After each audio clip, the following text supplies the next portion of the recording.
I think today we take for granted that all of us carry a mobile phone. We use it. We practically cannot live without it. But if you think back how this has happened, it traces back all the way to 1992, when that very major decision to open up the telecom market was so critical in leading up to all the benefits that we enjoy and take for granted today. All this, there's only one player, which is Singtel. Then with the entry of M1, with the entry of StarHub, and of course today with the presence of many other providers serving different niche for corporations, etc. Really the consumers, both the general consumers as well as businesses, have choice.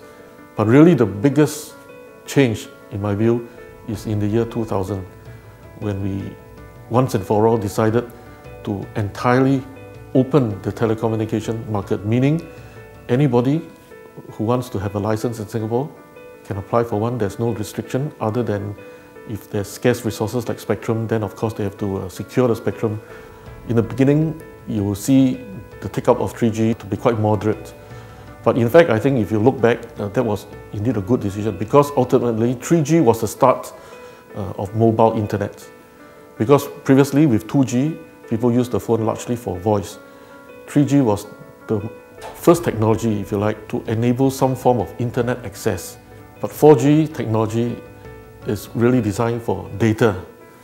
In fact, voice is by the way. Mobile internet, mobile data is really a way of life. We really cannot do without mobile access to information. Particularly for Singapore, being a small country, the spectrum is very scarce. So 5G again will be another opportunity to increase capacity by multiple folds through use of better technology. But at this point in time, 5G is still being developed. It hasn't been, the standards haven't been finalized. But we are watching this very closely, and I think at the relevant time we would like to put in the necessary policy or regulatory measures to encourage the development for 5G and to bring it for the use of consumers as early as practical.